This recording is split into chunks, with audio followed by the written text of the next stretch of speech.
Okay, testing 1, 2. That sounds better. Much better.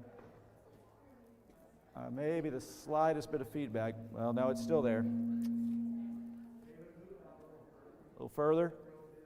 This way. I was trying not to be in spitting distance of anyone. So. Okay, any better? Okay, very good. We'll go from there.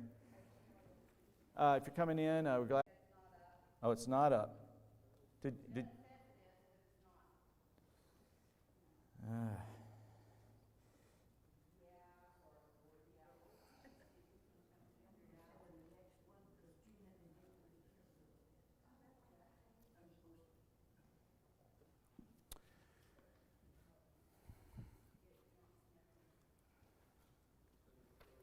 I'll be back.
Okay, we'll go ahead and start class. I don't know why, just because it's technology.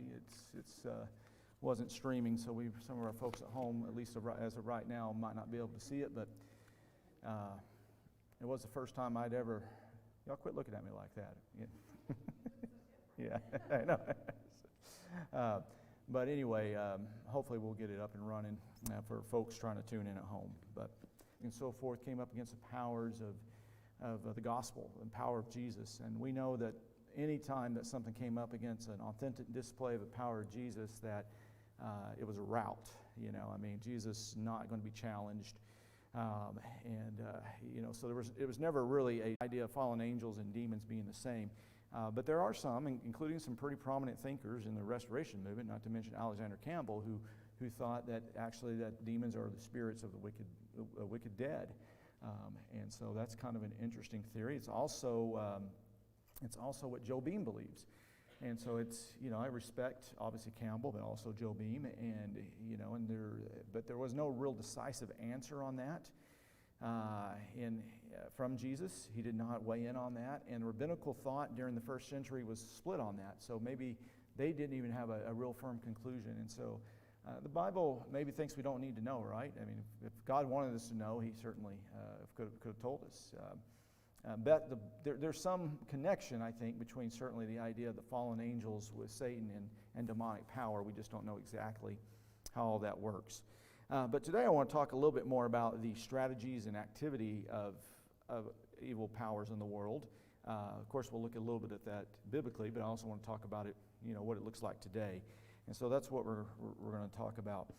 One of my favorite books of Christian novel was a book called This Present Darkness by, what's his first name? Frank Peretti. Any of you ever read that? A few of you?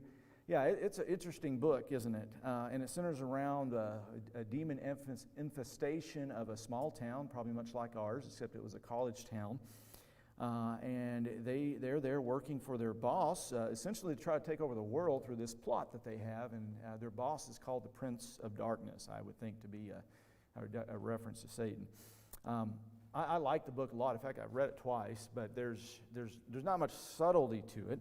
There's even one scene where the demons physically assault one of the main characters.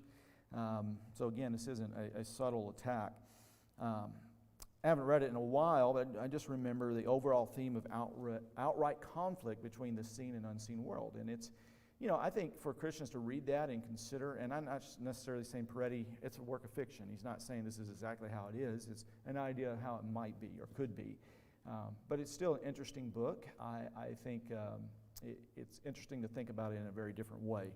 A few years after that, I read C.S. Lewis's The Screwtape Letters. Some of you have read that as well. And that book focuses on letters between a mentor demon. His name is Screwtape, and he has a protege named Wormwood. And their attempt there is to ruin a new convert that they simply refer to as the patient.